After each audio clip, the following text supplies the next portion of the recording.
All right, Josh Baker. It's been a little while. How long has it been? Been about 12 years since we've Damn. met. Scottsdale, Arizona, Oh my God. Scottsdale. It was actually Prescott. or Prescott. We flew into Scottsdale. We took the boat or flight over and drove to Yeah. Prescott. I drove down from LA. Wow, how far of a drive was that? I don't even remember, but it was far. And right after that trip, came home, packed my bag, and then flew down to the Peruvian Amazonian jungle and did ayahuasca ceremonies with a shaman for 10 days. Wow. I flew back to Charlotte and think slept for good days on a bed. That it was intense. Do Yeah. you remember everything about this survivalist course that we Oh yeah, I remember. The main thing was ditching all like that was the first thing, like sunglasses thing that I became accustomed to because I was in the military at that point. But yeah, having to ditch the cell phone, ditch the sunglasses, pretty much just get down to bare minimum survival gear that we would need. Oh, wow. Hold up a second because I'm realizing a lot of people don't know what we're talking about. So, if you're listening, Josh and I went on a 10-day survivalist course with, I believe, I want to say 11 or 12 other individuals, all Yep, men except for me, and most of them ex military. yep. Yeah. And we went with Cody Lundeen and Josh. Tell me about how you learned about Cody. So when we sat there and I was watching Discovery and Dual Survival, being ex-military and being into those shows, all this is pretty cool because you've got two type of perspectives. One was coming from the military background, one was coming from a survivalist background. Two very different, complete sets of mind, sets of training, and so I related a lot to Joe Teti and the military aspect, but I started to appreciate Cody Lundeen. Because that was a cool part about him being a minimalist, survivalist, and it was the goal of like, hey, you've got to survive this for 72 hours, not just, hey, mentally tough it through. You can actually thrive out there, or, make it as more comfortable. And so a lot of things that we rely on the military, he was able to, kind of break some of those habits and say, hey, this is, what happens when all your gear fails. If you get in some type of situation, you're not going to have a flaming knife. You're not going to have matches. You're not going to have everything that, we rely on so heavily. And so that was the cool part about it. Rubbing two sticks together, bow drills, start a fire. Something you see on TV, you're like, oh my gosh, this is real life. It works. Yes. I'm remembering that it took me a while to make fire. I didn't get it as quickly as the rest of the group, and it was because apparently my bow was too tight and you were the one. It was you. You noticed I needed to loosen up the cordage a little bit. Once I did that, fire came instantly and Yeah. I remember becoming so overwhelmed with emotion, like it was a pivotal moment in like that course for me. Yeah, you broke down. I remember some crying tears of joy for being just excited about it, but it's just those little things that you don't think of, like, hey, you can have the perfect bow drill set, but if one factor is off by tight cordage, it won't start firing. So those are the things that was cool to actually learn on, having to slow down. And also too, when we were boiling water or cooking things, just like how long things take and how to take accountability. All the sun's going down. We've got about 2 hours left. We need to start prepping for this. And always having to think, not just 30 minutes ahead, but 2, 3, 4 hours. Totally. I'm getting a little bit lost because I'm also watching Naked and Afraid. P.S. I Yeah, was so against watching that show, especially after doing the ultimate Aboriginal survival yeah. course with you, because it just felt, I don't know, it felt cheesy. I didn't know if it was the real deal. So when it first came out years ago, I was like, mm-mm, no. And I feel weird about nakedness. And so I didn't watch it until this year. Wow.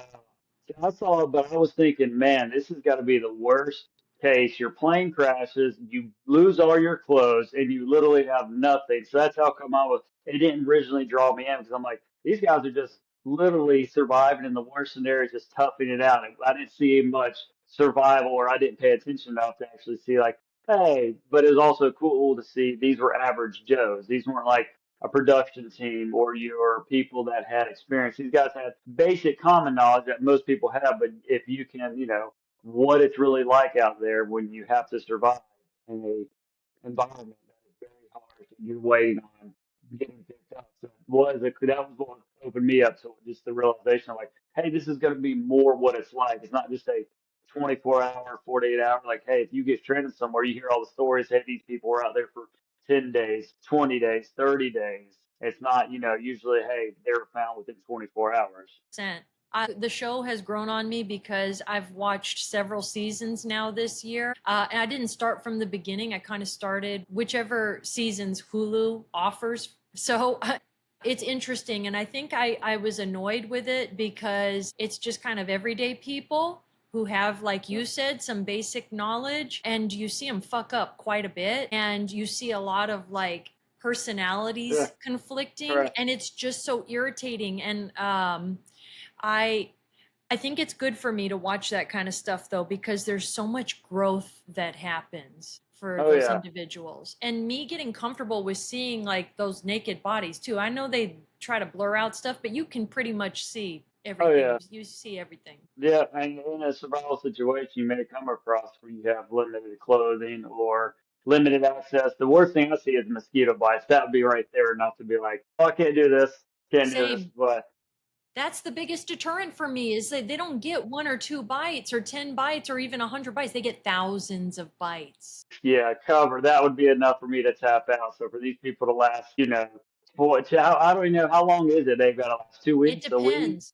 If you do the Okay, fan challenge, it's 14 days. If you do the regular shit, challenge, it's 21. But then they have like the XL for 40 days. They have one that's yeah. 60 days. Like they have everything now. Yeah, that would be insane. Though. But the mental breakthrough that you could survive. That was what I loved about the Ultimate Outlaw, was it taught me like, hey, I have some skill, but it also showed how much I'm lacking. But it gave me that mental fortitude to be like, wow, push comes to shove, I now have a skill that no one can take away. That you may hope you never need it, but if you do, you have a skill that one day could save your life, save someone else's, or just make a situation a lot more comfortable while waiting for evac or medevac or say something that does happen while you're out exploring or hiking. Yeah, totally. You become more self-reliant. I Yeah. hadn't pulled out my bow drill set until COVID, and there was Wow. like a lot of nothing going on. So I Yeah. think you may have seen a video of me making fire in my backyard, and Yeah. I was elated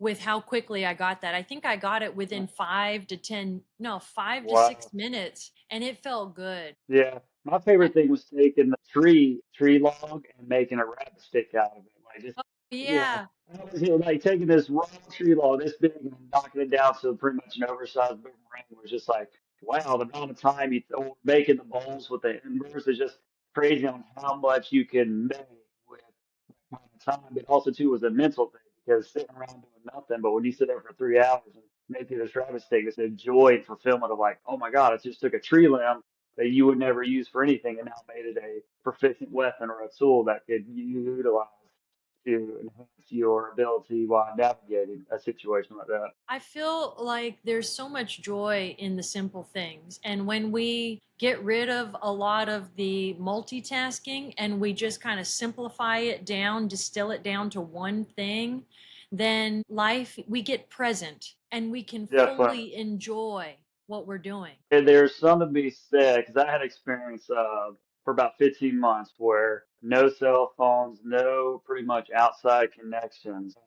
It was just crazy on how much the little things would bring you joy, and then getting back to civilian life, you like, oh, I'm ready for fall, I'm ready for this, ready for all this, and it's almost dull. It's that weird mindset of when you do unplug.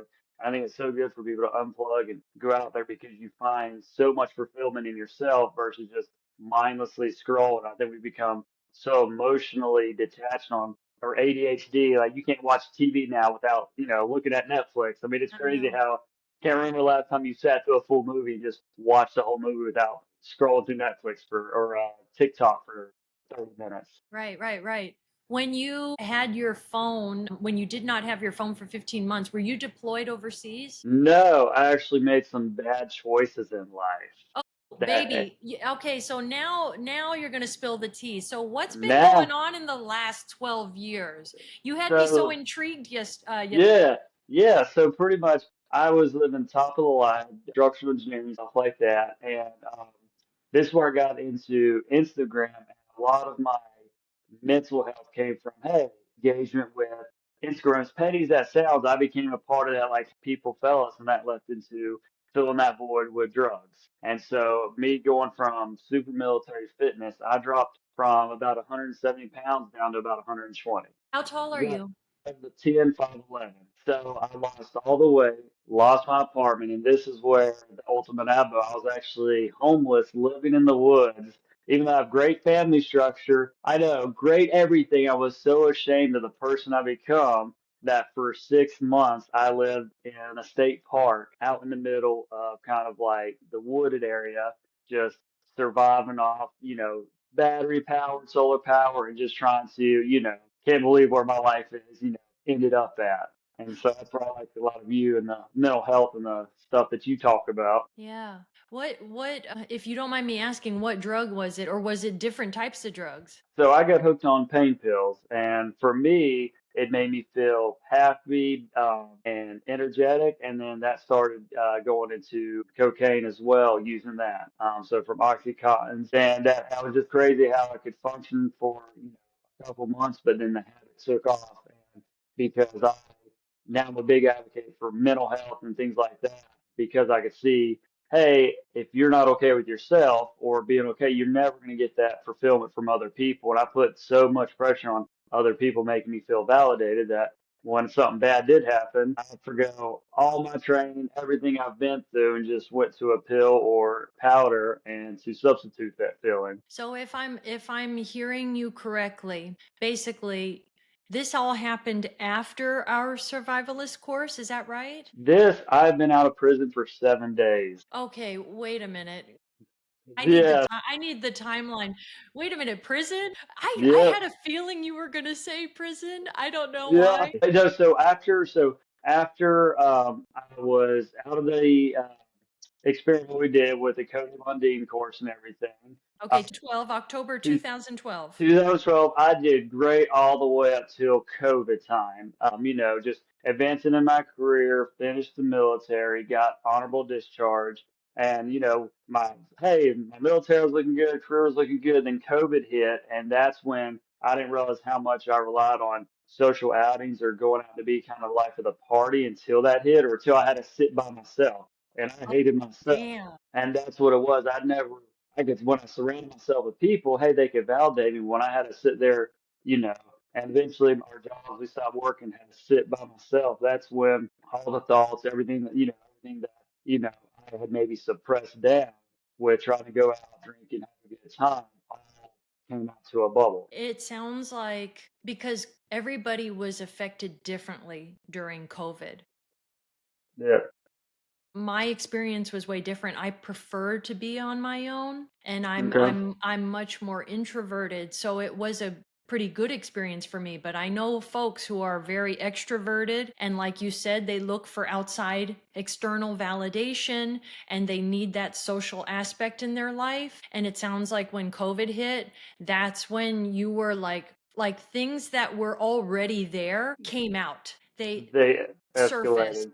Yeah, because I think too in the military, I love it, but also too, hey, there's a rank, and there's you're around a bunch of guys, and so hey, this rank represents I've done this, or certain medals or badges or school, and so you can walk in, hey, look at this on this, look at my chest, look at my shoulder, hey, I'm important, and you can do that. So I put a lot of that, hey, look at me on the outside, I could look like I'm doing everything good, fitness, going into that stuff, but on the inside, I wasn't dealing with my own insecurities, and that's what a lot came from. I looked for a military uniform. Once that ended, then I looked for a job to, hey, I'm this or I'm that, to actually represent me and not having any validation like, hey, I'm a pretty cool guy. But I didn't believe that. I just thought, oh man, I have all these deficiencies. I didn't go to college. I went to the military. I missed out on this or that. And so, yeah, COVID really did make a lot of that stuff surface, and I handled that very improperly with my mental health and stuff. I chose to numb it or mask it with a drug versus actually seeking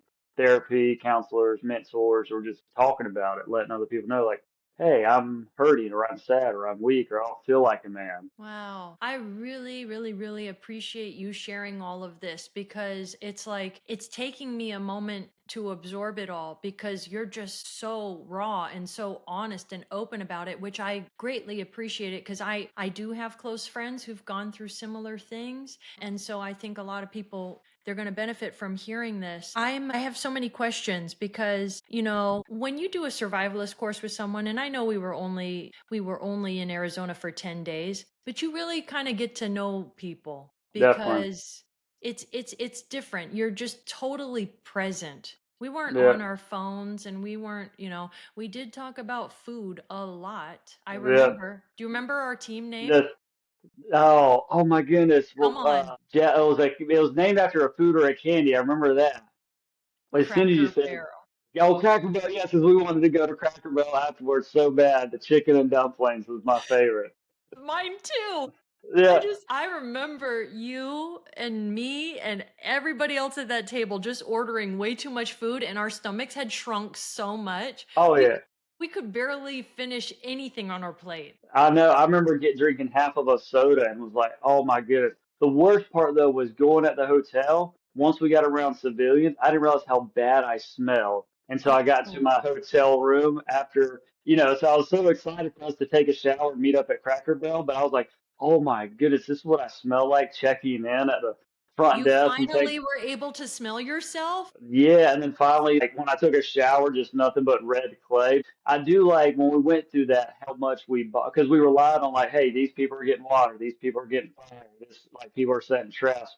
You don't realize the bond. You and I have just we've never like had one-on-one conversations, but throughout the years, just kept on social media, and it's just like that bond that we're able to just pick right back up and be like, no, we've experienced something that most people will never get to experience Most together. never will ever experience that, even if they want to. I think that it's incredibly unique to want to pay Mm, somebody a decent amount of money to yeah. to teach you how to Yeah. live with very little. Yeah, it's a very small niche of people that says, "Hey, I'm going to pay a couple $1,000, go without my phone, go without food, and sleep on the ground and be cold."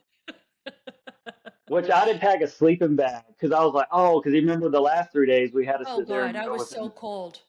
Oh yeah, me too. I was like, and Cody's over there in shorts, bare feet, just enjoying it. I'm over there freezing my butt off. Yeah, but in all fairness, like that dude has been living that lifestyle for Ugh, years. I was, cuddling with my husband at the time, and we only had a thin military blanket, like two military, and I remember yeah. shivering and whimpering like a little dog, like because it was so cold. Oh And yeah. it is possible, but it's like it's so incredibly uncomfortable. Yeah. Cody's feet, though. I remember his feet.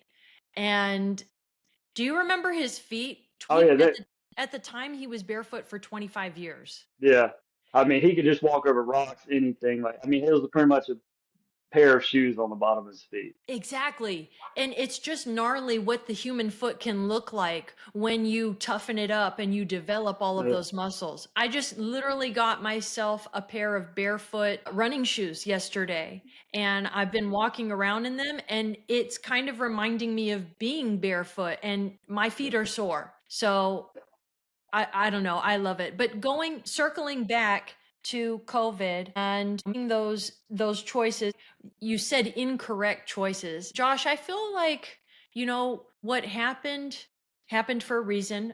Of course there are healthier options, but I feel everything goes the way that it's supposed to. Sometimes that can be hard to definitely. hear. Definitely. I wouldn't, like I said, I would change it, but also seeing the person that I've become and grown into coming outside of this, I definitely wouldn't change it. Also, during that time, mental health was just kind of becoming popular. It was still like a man's man type world. It's like, oh, if you're struggling as a man, you don't talk about it, you don't do anything, and you just put on a tough face.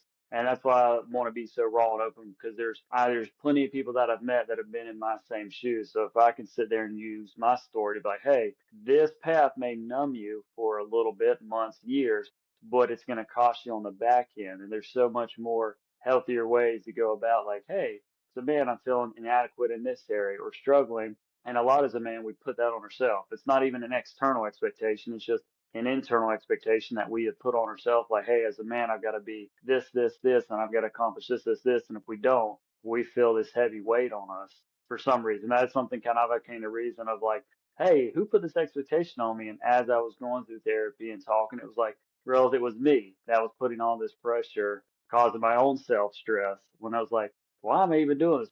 But that was a cool realization when I came to do it. It was just, I'm in control of my peace and my well being. And there's so many resources now for mental health that weren't as big, especially 2012 era when we went through the course. 2020, no one really talked about mental health. It wasn't until COVID came out that I think a lot of people did surface on a lot of issues. Do you feel like men in general are not encouraged, at least when you were growing up to share their feelings and to explore what they're feeling, or do you think it had something to do with where you were raised, or did it have anything to do with, the environments you were in, like the military? Yeah, I mean, I had a great family growing up. My parents, my mom and dad are still together, healthy relationship.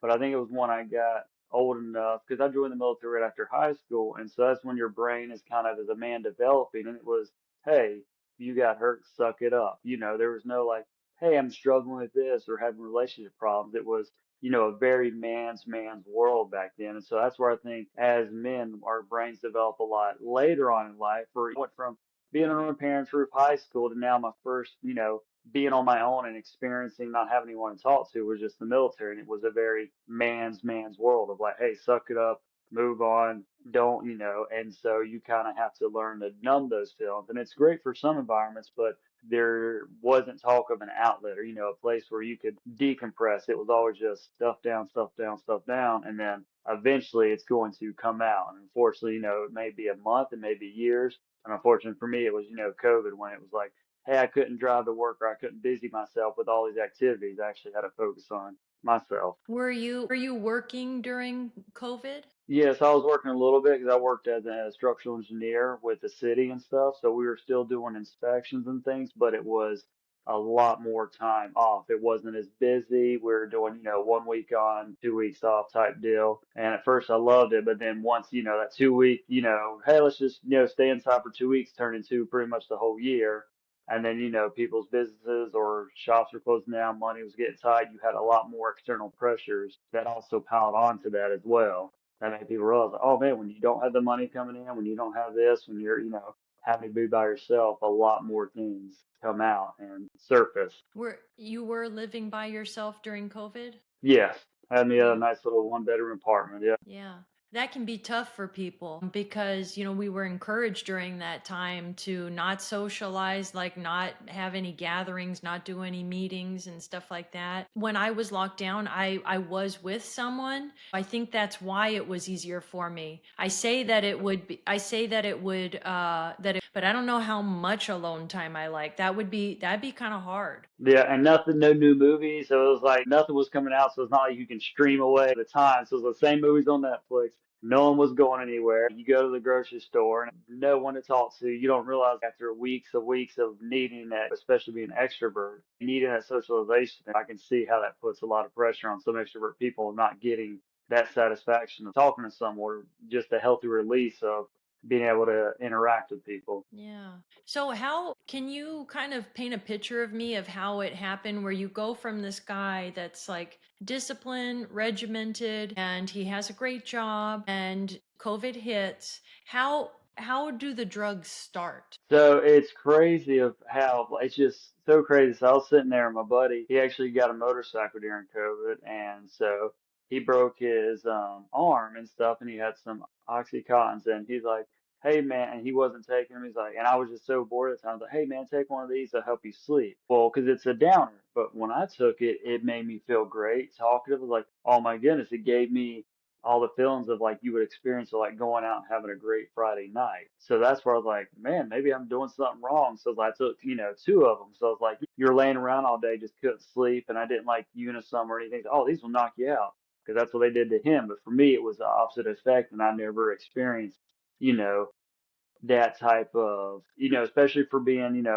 think 6 months into COVID, just, not really a lot of stimuli. And then all of a sudden you just get this rush of dopamine and you're just like, oh my goodness, this feels amazing. And then from there, it was just a battle. And then the worst part was like once you realize, oh my goodness, I've gone off the deep end, it was the withdrawals that kept me in the game. So the high doesn't last long in the sense of the long game. Like, you can take pills, get high, but eventually you can take so many pills and you really don't get high. It just keeps away the withdrawals and it makes you feel what your new normal is, which is being on drugs. That makes sense. If they were his pills, how do you keep that high going? Because I'm assuming you have to take the pills every day, or maybe even multiple pills every day.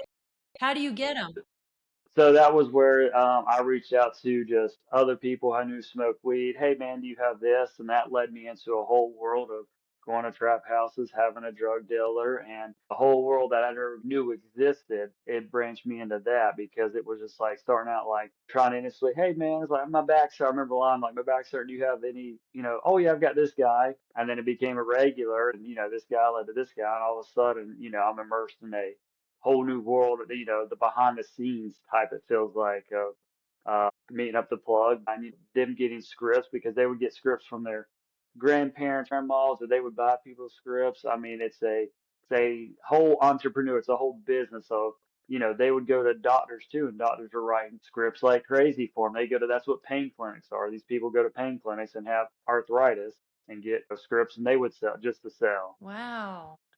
Yeah, It sounds like a movie. it almost is once you step in that world, you realize like how easy or how much doctors are just giving them out, or like the pain management clinics, things like that, how they'll write a script like it ain't nothing. Oh, Something that's highly addictive. And hey, don't do drugs. And a lot of times people think heroin, meth, or all this other stuff. You never think of a pharmaceutical as a drug. It makes it almost feel like, oh, it's okay because it's prescribed. Even though it's not prescribed to me, it's not like I'm doing, a homemade drug or shooting in my veins. This is just and so, but it's a lie that, you slowly believe because it's very potent and very powerful and very addicting. And once you go without it, your body feels like it's having the flu. People who go through withdrawals, it's one of the worst things of your body and it's just crazy that we have a pill that can take away pain, but once you stop taking that, how you almost feel like you're dying for days and days at end. that's terrible. It sounds like, yes, it did make you feel good.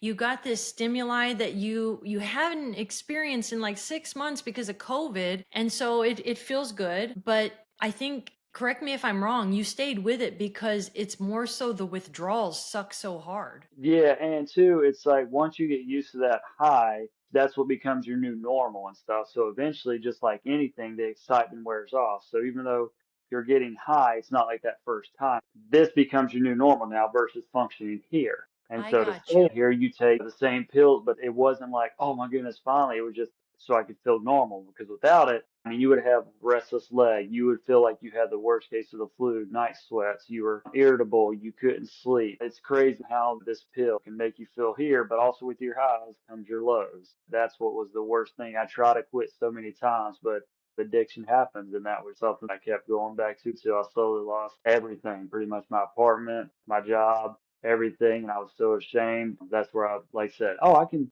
make some military survive in the woods and got me a tent and then, started being dumb, thinking like still doing drugs. Like, oh, I could live out, here. And then until I finally got, And you brought the arrested. drugs with you? Yeah, I mean, I would drive to my dealer and get them and stuff. And after months and months and months and a year and stuff like that, it finally led to me getting arrested and me going to jail and in jail, finally getting clean. And then it allowed me to reconnect with my family and stuff because I was so ashamed of who I was that I just fell off the grid to everyone. Instagram, my family, everybody, pushed everyone away. And then that allowed me. I remember the first time I told my parents in like probably 8 months was calling from the jail. Hey, Dad, I'm in jail. And then that slowly started rebuilding, our relationship and stuff and allowed me to mentally get, clean again. And then, them being with me as I got sentenced to prison in South Carolina and stuff, even though I was in North Carolina, but South Carolina was right there. And I got sentenced to 2 years in prison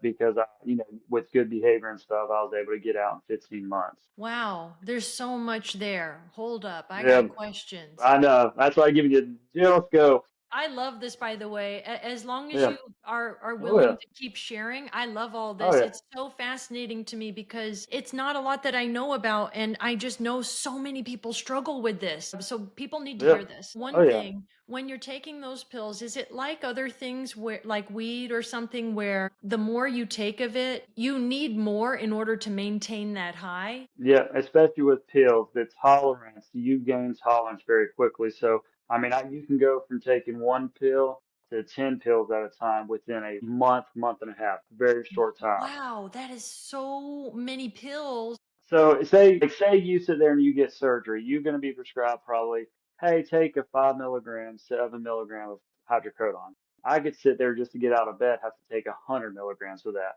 just to get me Yeah. going, start my day. So that's the equivalent of like what 5 milligrams is to someone. I would be taking 100 milligrams just to get my day started functioning, and I would do that multiple times throughout the day. That's because you built your tolerance, but you can build it very quickly, is what you're saying. Yeah, so with pills, it'd be your tolerance like one pill that you don't even feel it, and then you have to take more. But yeah, within a month and a half, you can expand your tolerance very quickly. Wow. Another question I had is the withdrawal part. How long does it take to like really go through all the withdrawals where it's done? So the physical withdrawals last, well, I was in jail going through them and stuff, but also too, I had a lot more external stressors, which I think was a good thing for me because when you're on the street trying to quit, it's just boring knowing you can just make a phone call and make the pain go away. But about 5 to 7 days for the physical withdrawals for you to finally get your energy back to feel normal.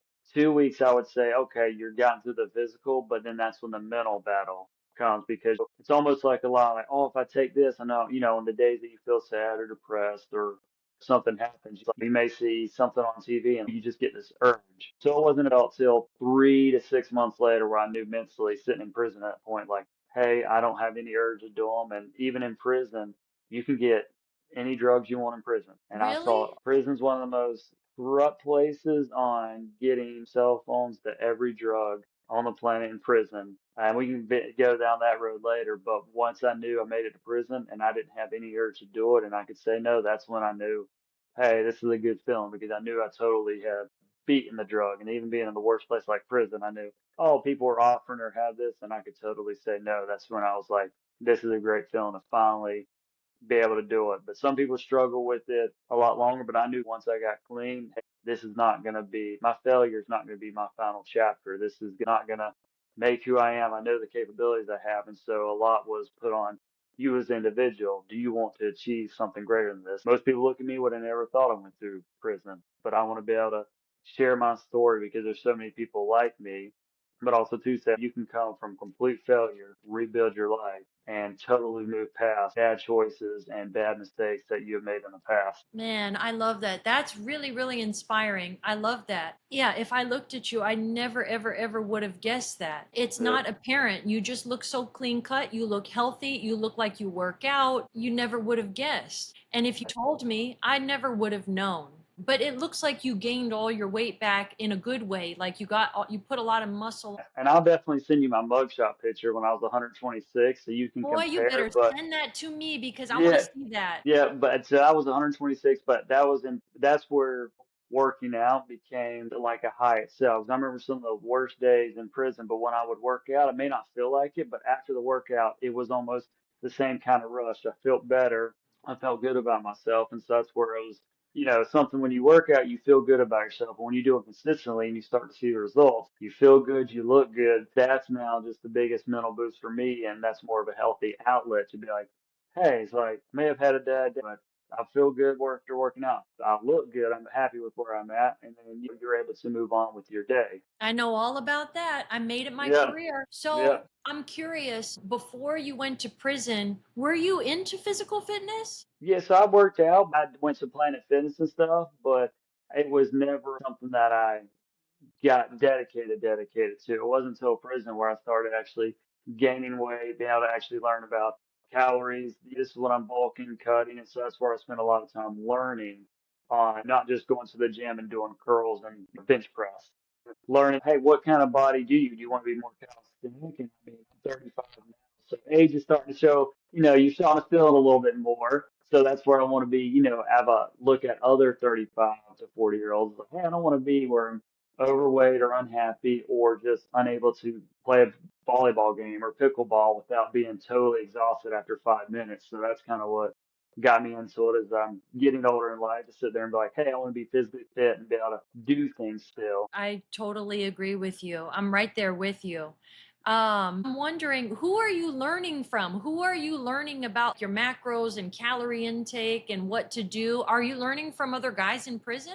So there was books and stuff, and other guys who may have 20 years or got 30 years in prison who are bigger, bulkier, is kind of like, hey, this is what we can do in prison. So, the change, because in prison food is not the best.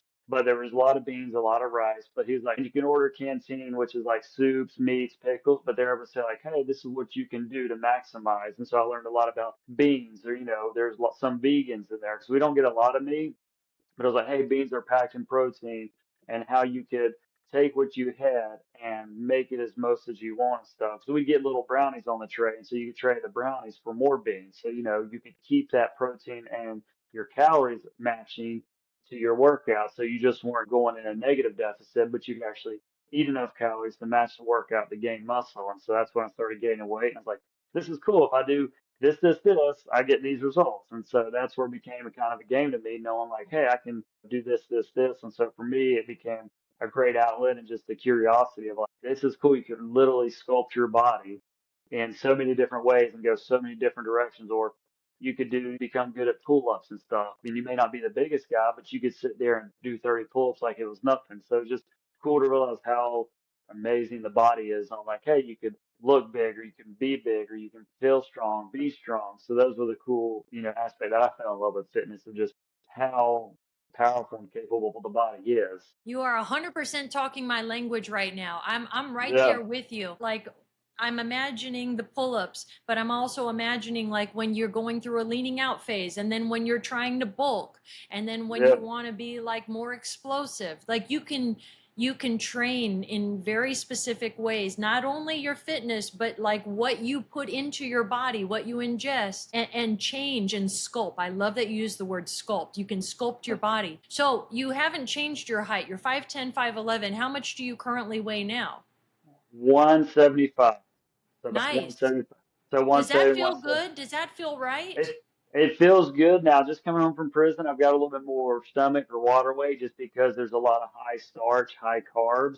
But it was good enough for me to, bulk and stuff like that. So it did give me the size. But now that I've got a membership to Planet Fitness, now I'm able to get a little bit more cardio in. And also, too, we're laying around a lot in prison. You're eating breakfast, going back to sleep, eating lunch, going back to sleep, and you may get rest outside time for a little bit. So there's a lot of sitting around. So I knew the weight gain, but it was just so I'm not too happy with that. But it was just cool to see, the mass and the other places I was able to build and to realize everyone's built different. So you could take the basic concepts, but that was the cool part of realizing like there's not a one tailored fit thing that I can enjoy life, but also too I know now like, hey, this is what works best for me. Wow, that's incredible. You just got out of prison. So when did you go in? So I went in. I went to jail November of 23. They sentenced me to prison in February of 24. And so I got out May 1st. So literally 7 days ago, my dad was picking me up from prison. Are you kidding Yeah, me? It's yeah, May 8th. Oh my God. And the fact yeah. that we're having this conversation, I feel so lucky that I I get know. to have this conversation with you. You're like fresh. You're just out. Yeah, that's why when you reached out, this will be an open door. So just perfect timing on me getting out. But it was crazy to go all that time without a cell phone. They had TVs, but not like Netflix and anything. And I was so excited. Oh my God, I can't wait to get my phone. Can't do this. And then you get it, and it's like the fulfillment is not there. It's like, man, I was so much more mentally happier without one. But it's still a cool resource. But I definitely can see where it was just so funny how things that you think mean a lot to you, you go so long without them, and you finally experience like, well, that wasn't as good as I thought it was going to be. It wasn't as a high or stimulus as it was, but that was something that I thought of Pepsi and I thought a cell phone were going to be like, man, this is going to be it. I remember drinking the Pepsi. I'm like, I mean, that was good, but it wasn't like in our head how we build this big like, oh, this is going to be like when we went to Cracker Barrel. This is going to be Exactly. so good, and then we're It like, wasn't. 20 to go boxes, please. Honestly, Yeah, it was all right. It was all yeah, right. We made it, we built it up in our heads. That's too funny. Wow. yeah, If you don't mind me asking, because I'm finally putting the timeline together. You went to jail and then you went to prison. There's a big difference. Jail is what, yes. more state, and prison is federal? No, so they're both state, but jail is where they hold you until court if you can't post bond. So jail is where you're innocent to proven guilty. So it's a lot of controlled movement. There's a lot of cameras. COs are because if something happens to me, it's on the state. So jail is where you're being held in that county. So say whatever county that the charges were, you're being held there until you get in front of a judge. But that's how come when you get charged with murder or serious crimes, people sit in jail for years because it takes that long. The court systems are backed up and it just takes that much time to be able to get in front of a judge because the waiting list is so long. Like a judge's docket. So that's why you sit in jail. It's not like a week process. It can be months and months and sometimes years because they're so backlogged on seeing other cases or going to trial. Or when they go to trial, all the cases stop. And you just got to imagine you've got 800 people in jail, but they're only focused on one person for that week because they're on trial. So things like that. There's not like, 40 judges. That county may have one or two, one judge, or one for that courtroom and stuff. And so that one person's taking up that time. Or like the O.J. Simpson trial, that took 11 months of them actually in trial as a juror. A jurors, had to sit there. But jail is very controlled movement, not as, crazy, but prison is where you can either be charged on a federal or a state level. Most charges are going to be state level. If you go to federal, it's usually your white collar crimes or either gun crimes or more of your high drug trafficking crimes. But all your minor stuff from breaking and entering, burglaries, DUIs, manslaughter, those things are going to be all state prisons. What did you get in trouble for? So I got in trouble because I broke into a storage unit to sleep because on nights it was getting winter time and stuff like that. So I got charged with, in South Carolina, it's called second degree burglary. So it's because the degrees, like first degree is home invasion, second degree is you break into a business, third degree is if you go into a garage, fort, or shed. So they caught me there inside a storage unit for second degree burglary. So you forced entry into a storage unit because you were too cold? Yeah, to try to sleep because I had a storage unit for myself, and so that's where I was trying to live in my storage unit, but it just wasn't working out. And Yeah. then as I built my kind of makeshift tent and stuff on the outside, that's when at different state parks I kept getting caught by state rangers.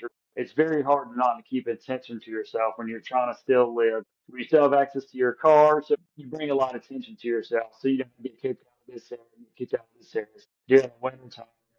Just trying to like, oh, let me just go into here for the night to try to do that. That's when I got caught. That's crazy. You can go to jail for 2 years for breaking into a storage unit. Well, or here, but here's the thing. A lot of times when you get charged in South Carolina, there's nonviolent and violent crimes. On nonviolent, no matter what the crime is, you only have to do 50% of that time. And on violent, you only have to do 80%, 85%. So that is where, even though you see on TV, oh, this person got sentenced to 10 years, someone can get sentenced to a nonviolent crime for 10 years, they'll be home in 5 because the state prisons are so over flooded. It's almost like this, they want the media to look like, oh, we punished them hard, but because they're so overpopulated, they're trying to get people out. So that's how come realistically you only have to do about half your time that you see people getting sentenced to, or three That's quarters of it. that's not because the prisoner had good behavior. That's because they just don't have space. They don't have room. That, yeah, now you can run your time up, but as long as you stay good, you don't get any write-ups, you're not doing anything, you'll leave within that 50% or 65%. But you can run your time up if you catch write-ups, like you're bringing in contraband, you fail drug tests, doing fights, things like that. Now you can run your time up, but pretty much if you keep your nose clean, you only have to do about 50 to 65% of your original time. So that was something cool because when you first hear, oh, 2 years, and the attorney's like, oh, you only have to do 12 months off that, or, or 15 months. He just said 24 months. Like, oh, so that was a weird thing of learning about. Okay, so what they show on TV is not really true. Like some states, like Georgia, you can get out on like doing 33% of your time. things like Wow. that. So imagine you get, 10 years, you can be out 3.5 years if you, do all the right things. It's a nonviolent crime, a lot of circumstances. So they reward good behavior in prison, and also it's just overpopulated. So they really can't keep you. Yeah, I mean, so you got in South Carolina alone, they have like 19 prisons. So for a state, so that's just crazy to think that there's That 19. sounds like a Like, lot. yeah, there is. So you got to think imagine each county has a prison, and each prison holds between 500 to 1,500 people. So you've got say 7,000, 10,000 people being held in prison. It's just crazy to think about how many prisons they have. So say you've got 20,000 people incarcerated in a small state. All men? They do have one. They have one women's prison, but yeah, a lot is men's prison. That's a lot of testosterone. Yeah, especially when you're living with 55 different personalities, especially to being a white person going into prison. A lot of segregation, a lot of gang affiliation. Did they have segregation? Did you self segregate, or do they make it mandatory for your protection? No, that's kind of just the prison lifestyle. You have the whites that sit in a certain area, the blacks sit in a certain area, the Latinos sit in a certain area, and then you have the different gangs within that.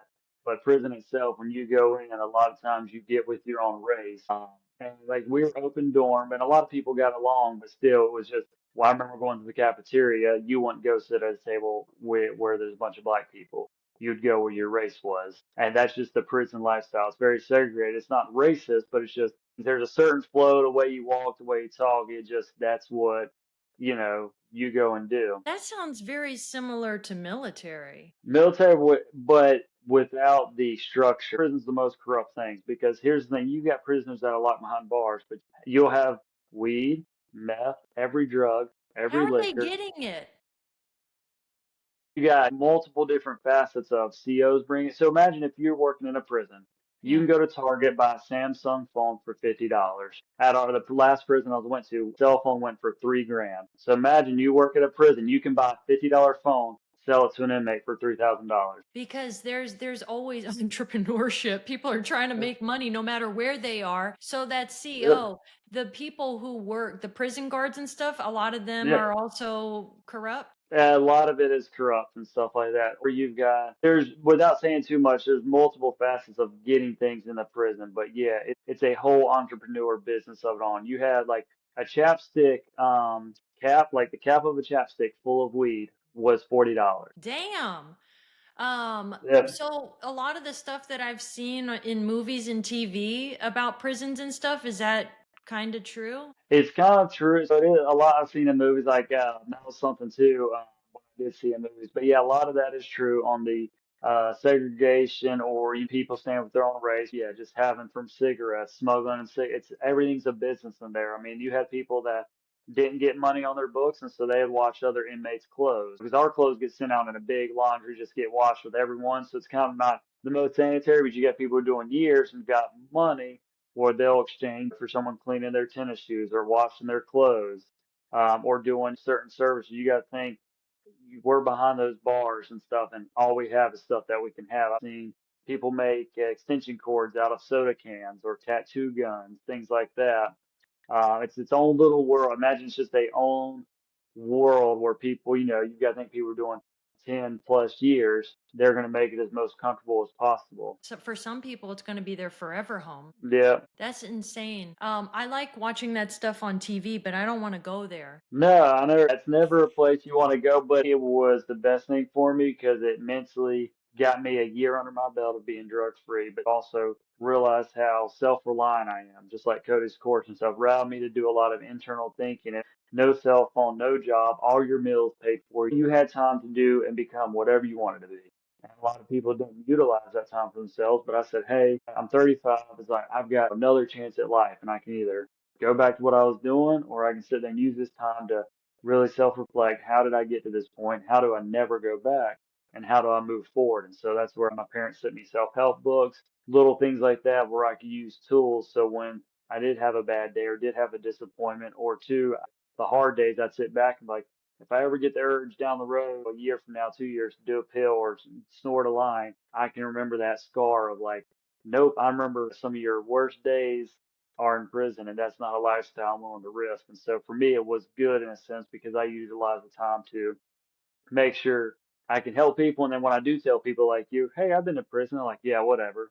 That's a lie. Because that would be to me the best compliment when I can separate myself so far where people are like, whatever, you're lying until I show all my prison ID. Were your parents supportive of you while you were in prison? Yes, they were because they were fine. They knew I was going through something, but finally I was able to talk to them and say, "Hey, this is what I've been doing." They were able to see the transition of me becoming clean and staying clean and how mentally the drugs. I felt like so cringe moment because when you're on the drugs, you're functioning here and in your head, you're numb to the feelings. You think you're the life of the party, but a lot of times the outside world, you're just overstimulating to everybody. For the club scene, yeah, but when it's a daily life, I didn't realize how overstimulating I was or always moving around versus being able to sit down and have an actual conversation or focus on something because I was always at a heightened state. Yeah. And so just to be able to slow down and have conversations was good for them. Did you ever mess around with drugs before COVID? Nope, never really. It was always kind of like just nope, never even You was were more around straight people. edged. Yeah, straight edge. I mean, I had smoked weed here and there, but it just made me sleepy. So I'm like, okay, Yeah, never no, smoked no it. hard drugs, no prescription drugs. That all was brand new. Yeah.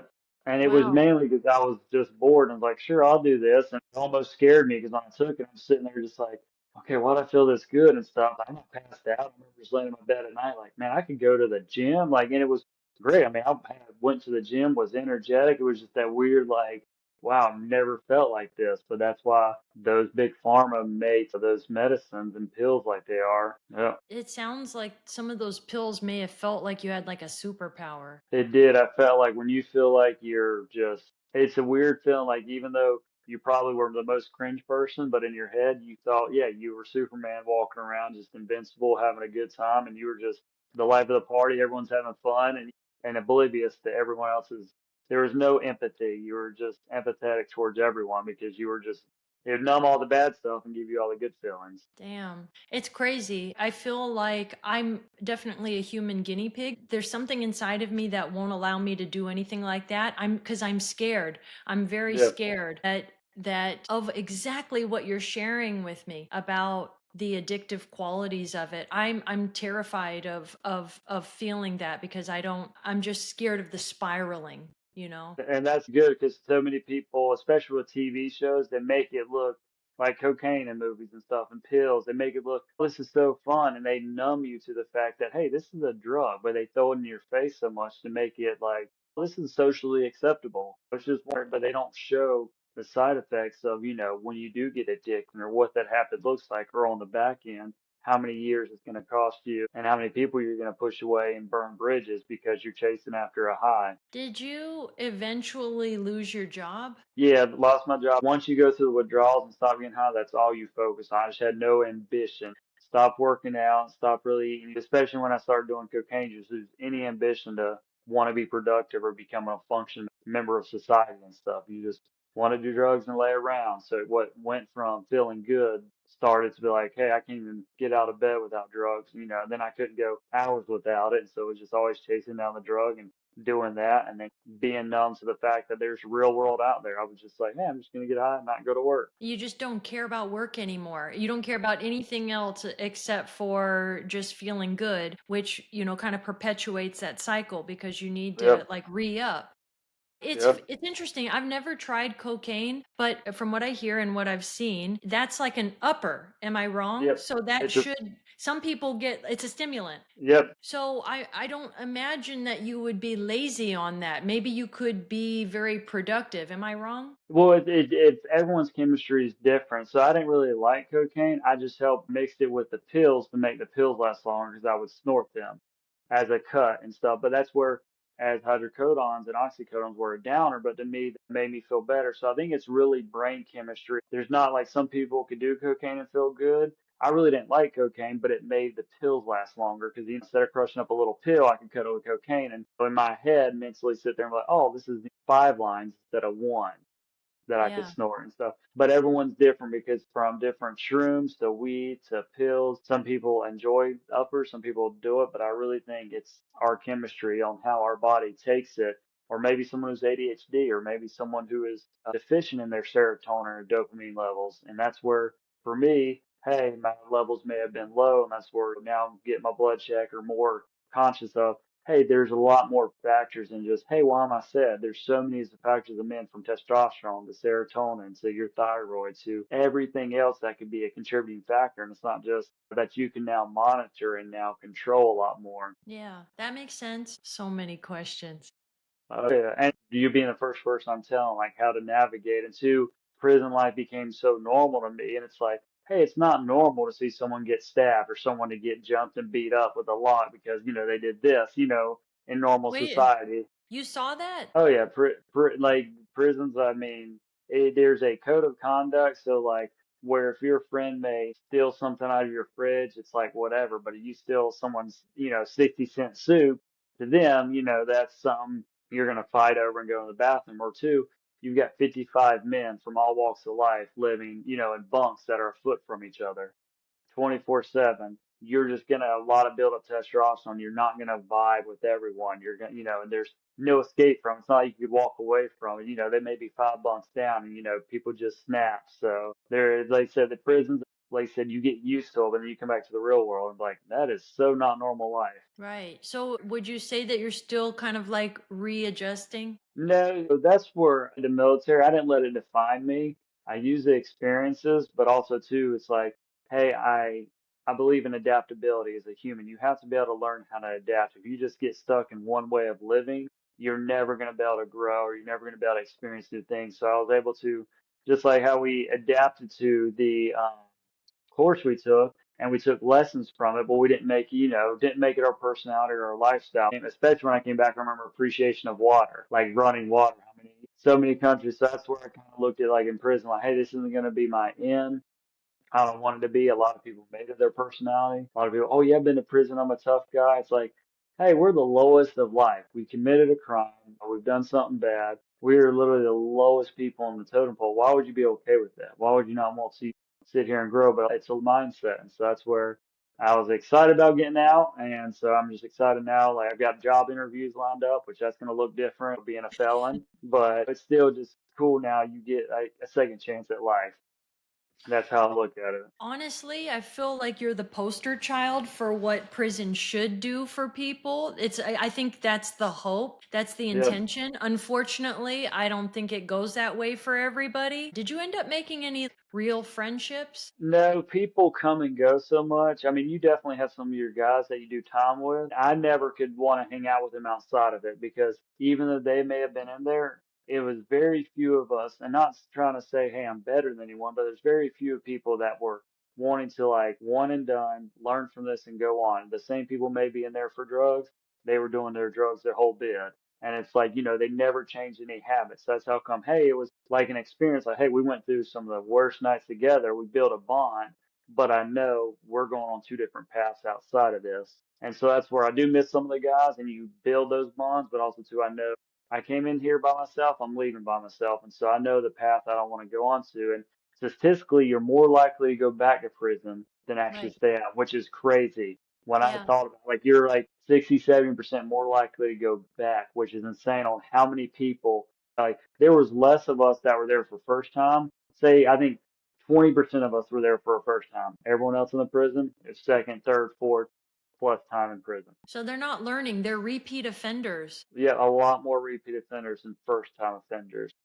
Wow. That makes sense to me that you're not making lifelong friendships then because you're on a mission to learn from this experience, grow from it, and then move on. This is a moment in your life. Now it's done. You literally and figuratively did your time and now you're moving on. Yep. You're not a lifer, you're going to be a repeat offender. Like that chapter is closed. Yeah, and inspire people because it is the worst saying I hate. Oh, this is prison. So many people are like, hey man, didn't you get in here for drugs? Why would you want to go back out on the street with a habit? Man, this is prison. I'm just bored, or this is prison. It doesn't count. Like it does count, but so many people would just use that as an excuse of, hey, why I can not achieve or not set a standard for myself. Like, oh, because everyone else, like, yeah, everyone's okay with being the bottom of the barrel there. Who are you trying to impress? What are you trying to do? I'm like, me. I was like, I want to succeed in life and stuff and not have to go back to it. But I can't tell you why. Maybe it's just their mindset or they're okay with that. But a lot of people, they were fine with selling drugs on the street and their pride, I guess. I was like, why don't you get a 9 to 5? Like, I would never work at this job or that job. I was like, why though? You never have to worry about it. It's like, because I can sell a kilo of Coke for this much money, make what you make in 3 months in one day. But to them, it was worth, well, you can come back to prison. Right. It's a mindset. To them, it was worth the risk. It's worth the because to them it's like a lifestyle. They'd rather be able to post this lifestyle, be about this lifestyle because I guess in the world they operate in, it wasn't seen as a negative. Whereas I come Right. from, I'm like, I mean, it's crazy. Like for you, it's like, man, how do I even share that I'm going to prison? Like so many people just were like, what? Where'd you go from this to like totally dive bombing, crashing out hard as can be at your life out, prison, then you're back at it. But that's where I know I can't be the only one who's experienced this. That's where I want to get my story out there and be motivation of like, maybe harder for me to get a job, but it is possible to do it. Exactly. Have you been talking with your friends since you've gotten out? So I met with some of my cousins and stuff like that. I meet with my old roommate, who we were good bros with on Friday, slowly integrating. And some people thought I was dead. Like, where'd you go for 15 months and stuff? So it is kind of embarrassing to be like, hey, I'm in prison. Like, it's just like, They didn't know. no, a lot because I mean, I went from being arrested to no phone. So there's no like soft intro into it. It's like you're arrested, man, you lose all your stuff and that's it. Even if you wanted to contact people, maybe even just write a letter like the old school way, you don't have people's addresses because it's in Yeah. your phone or whatever. Yeah, you don't have people's addresses, and you're only limited so many call slots. And you get two free 5-minute phone calls in prison, but everything else costs money. And so a 15-minute phone call would cost me $1.16. But I would have their number. So just for me to talk to a friend or my parents for 15 minutes was $1.15. So you imagine over 15 months how much money was spent just for one or two 15-minute calls a week. And you've got 54 weeks times 6 months. How it can prison's very expensive and stuff they make on money. But that's where I was more limited on calls and not reaching out and stuff. And so that's where I'm just trying to figure out like just kind of soft get into the world again. But two, I came back Instagram, people I knew, they're dating, they're married. So many people's lives have moved on. It's like, wow, that's the crazy part to see how many people's lives have moved on where it's like, hey, they haven't even thought about me. Like I was a cool guy, but I was so worried about impressing all these people where I can be gone for 15 months and it's like, oh, hey, you're back. What happened? But it wasn't like, oh my God, we've been waiting for, how you played in your head. Right. I appreciate you sharing that because the world keeps going no matter who's in prison, Yep. who dies, whatever happens, the world just keeps going on. And so I love the I love the fact that you're determined to be motivational, maybe inspire some people to make better choices and just tell it like it is. And you already have job interviews lined up. How do you feel about that? Do you get any kind of coaching or mentorship on how to navigate the potential interviews in a way where you can set yourself up to be really heard and understood and have that interviewer empathize with you? No, in prison, you get hardly any service. I just remember like, this time last week, I was getting home my first night, but it's crazy. You literally go from being locked up to, all right, you're free to go. They call you that morning and you walk out the door. That's it. That's it. And so I'm now going to have to navigate with background checks and stuff. And I'm having to learn, but I know it may be harder. But that's part of the process of being a felon now. But also, too, I want to motivate people like, hey, you can make mistakes in life. Hopefully, not as bad as me, but you can bounce back. And realizing, too, that a mistake doesn't define you. And, two, like, hey, I'm not the first person to have made this mistake. There's so many people that you realize, like, wow, it's like on Instagram, or you thought this looked good, but in real life, a lot of people filed bankruptcy that you may have never known. Like your friends maybe it looks like they have a good life, but they filed bankruptcy, or may have done this or that. Cool to realize a lot more people empathize with you, like saying, "Dang, that's crazy," but I'm also making sure I become successful and motivate myself. So it's not just like going to prison. This is my boohoo story, and I just become a repeat and use it as a crutch. I want to use it as a motivation. So like hey, you can totally crash out and revamp, rename, and create a new identity where people will never even think about you've been to prison. Exactly. I wouldn't have even guessed, but for some weird reason, just the way that The you, way I've said it, yes, I just figured you were going to just drop that kind of bomb on me. And yeah. I do appreciate you being so open about it. I do. So what does it look like? You walk out, they say, "Okay, you're released." You go. Where do you go? Who picks you up? How do you have any money? So if you have your parents, so you go through like 2 weeks where they give you dress out clothes, like clothes that have been donated. So you go from your prison orange, they dress you out to like a button up t-shirt, pair of pants at your size, but pretty much at 5:30 in the morning, they call the people. And the cool thing is no matter what your release date is in that month, everyone gets released on the first. So if your release date is May 5th or May 20th, they do everything on the first. So the first they call everyone that's supposed to be leaving, you turn in your mat, your pillow, you go up to like the holding area, you change out, and they pretty much just process you out in their system. And when your people, my dad came to pick me up, he calls the prison, hey, this is so and drops his dad, I'm here to pick him up. And they open a gate and you walk out the front door of the prison into the parking lot, and there's your parents sitting there. If you don't have people picking you up, they give you a bus ticket and they take you to the bus terminal to whatever location's closest to you. So if you lived in Los Angeles, you get a bus ticket to Los Angeles, no matter where the prison was. Or if you need to go here, they give you a bus ticket to get you in the closest city that your address. Do they need to know where you're going? No, they don't. Some people sign up for halfway houses, but in the prison, you are the lowest. You have no pretty much rights in a sense. They don't care where you're going, what you got. Either you're getting a bus ticket and leaving, or someone's picking you up. Now you can't walk out the front door. You either have to have a ride or take you to the bus terminal. So you can't just walk out the front door with no plan. You either if no one's picking you up, they have to drop you off at least at a bus terminal. So they can't just say, "Oh, we kicked him out the front door, now he's standing out the front." They take you to the bus terminal, or your people pick you up. I see. I love that you got yoked in prison. Like that's one of the benefits. How often did you get to work out there? Did you get use weights like every day? No, it's just they have a pull-up bar and a dip bar. Outside of that, we'd sit there and fill up like water jugs, or we cut up the basketball, put dirt in the basketball, and we'd use that for curls. We put like a we put dirt in a basketball, sew it up, and put the basketball in a pillowcase. So we'd have two pillowcases with these sand basketballs tied on the end of the broomstick, and we'd do curls like that. Whoa, you made your own dumbbells. Yeah, or we use water jugs like for the bleach chemicals. We had like 3 gallon water jugs. You could put water jugs in there and tie them to your waist for weighted pull ups. So you could put your towel in there and do like, some type of curl or tricep, but a lot of push ups, pull ups, dips, things like that. Your basic, put your feet up on the bunk and do decline push ups, things like that. I feel like that's the foundational movements. You don't need much. The way that I train people is you build on these foundational movements: push up, pull up, squat, sit ups, plank, stuff like that. It reminds me of watching my dad work out when I was younger. It's very military style. You don't need super fancy machines. You don't need a leg press. You don't need all of these dumbbells. Like body weight stuff is hard. Oh yeah, I've seen people be on a bench 250 pounds, but they can't do one pull up.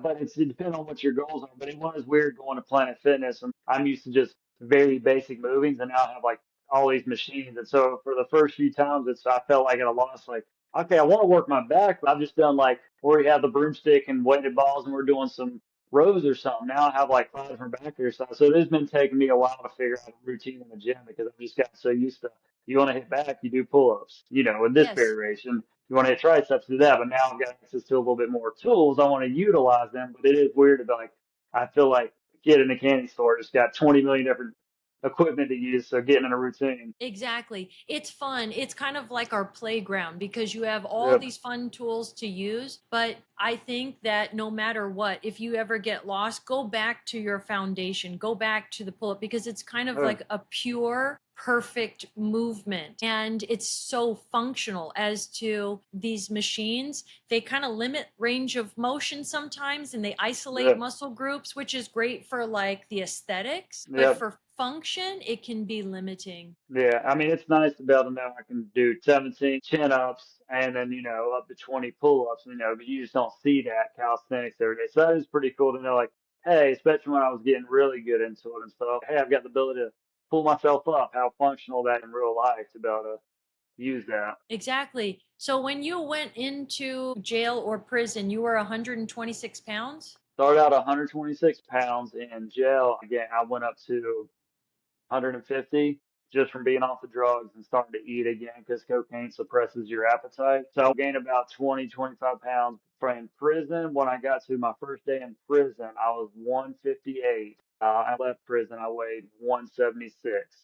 So I was able to gain about 16 pounds. I'd say about 4 or 5 pounds is in my stomach, but I was able to, I remember I measured my arms and they were like 14 inches, 14 and a half when I left for jail. And then when I got home, they were about 16 and a half. So about 2 inches on the arms, chest. I mean, biggest I've ever been and stuff, but just now time to cut a little bit. That's amazing.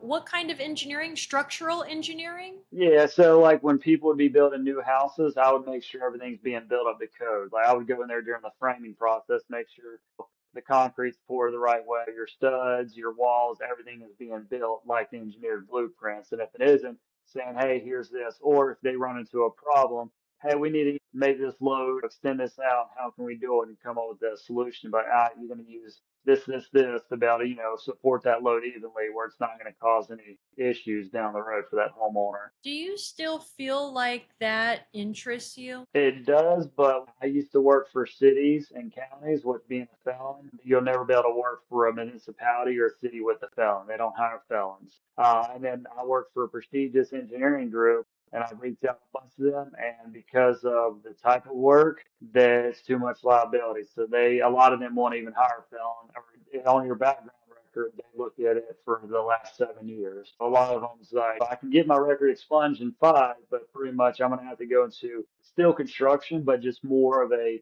different avenue versus working for a city or a local municipality because you have a lot of access to things while working for it. So they're not going to want a felon where you've got access to city records and a lot of things within the city, or you're on the behalf making decisions for the city where they could be liable and get sued if I do mess up on the job. I see. When you say you're going to probably have to move towards construction, that route, are you going to be doing the manual labor or would you be doing more like supervising, overseeing? What kind of stuff? Maybe more a manual or maybe able to get in like as a supervisor over the trades that are actually doing the building. So more field work. So not as much office work. So I'm definitely gonna have to get my hands a little bit more dirty and do field work. But I know a right company will come along and I'll be able to, just like I did in my job, climb up the ladder, work my way up and eventually make it back to the salary and the life that I was living. But it's where, there's felons that have got jobs and especially in the construction industry they need more people to work. So I still do have this finding my skill set. It's just going and finding the right company that's willing to give a second chance. But that's one thing it does stink that have no matter you can look at me, oh I can resume, let's get this, but you check a background, oh because you make one bad choice now, you are now being judged and penalized. And that's one thing in learning about it's so easy to judge people we see on the news. Oh, he got 2 years in prison, oh he deserves that, but then it happens to you and you realize, hey, there's good guys coming out here and yeah, you want us to get out and stay out and not do the same things, but we're penalized on every job. No one will hire us because we're felons. So it's like I'd served my time in prison. I get out now. Now getting a job is a mental battle. A lot of no's, a lot of like, have you committed a felony? As soon as you click that, they're not doing it. Hey, maybe I should just lie and say I haven't committed a felony, or they go give you the job. They do the background check. Oh, we can't employ you. So that's where I kind of don't like how the system is like, hey, we want these guys to come out and be successful, but we penalize them by labeling them an offender or this or that, where now they're unable to get a successful job, at least be a candidate to be chosen for that job. How many years did you serve in the military? 6 years, And which branch? the Army, And what rank did you leave the military? E5, so sergeant. Yeah. Yeah. So you served our country, you're a survivalist. Less than 1% of people have served in the military. Less than 1% of the Americans have been in prison. So I'm in a very small group of 1%ers of serving in the military, been to prison, being a convicted felon. So that's where I was telling you yesterday, hey, I've lived all kind of lives. Like went from high school to military, and then from military to working, doing that survival class, chasing my construction dreams, and losing everything and rebuilding back up. So I'm excited for the story of in 5 years what comes out of this. You have a movie. You're creating a Yeah, movie. that's it. It's amazing. I really appreciate you sharing all of this. Have you thought about being a motivational speaker for young people or people who are troubled or people who have been in a hard spot? Definitely, I want to be able to utilize that, but I know now I don't want to put the carriage in front of the horse per se. I want to be able to get my life in order in a sense of like, hey, what are the steps? What are the challenges? Like right now, I'm seeing the challenges of applying for jobs and get it or not, but I want to be able to see how to navigate that so I have these resources so that I can say, this is what I went through, this is how to navigate it, and it is possible to show people it is possible because it's easy to say, oh, I'm going to do this, this, this, but if you don't see that in action or see it come to fruition, it's hard. So I want to be able to be one of those people that, hey, you can come out of a bad choice. And it doesn't have to be prison. It can be, a bad relationship. It could be from any number of things, losing a job, doing this, but no matter how bad you fail, you can always get back up. But I figured, hey, hitting the pinnacle of going to prison, losing everything, and literally having to start back over is the perfect platform to be like, listen, I came home, I've got three pair of shorts, a few t-shirts. My parents and grandmas bought me, and like having to rebuild your whole life from credit to everything, starting fresh. From the little that I know of you, but it's very quality what I know of you, I know you're going to do it. Yeah, I'm excited to see where you're going to be in a year, in 2 years, in 5 years, because I know that you are going to do everything that you say you're going to do because you believe it. yeah.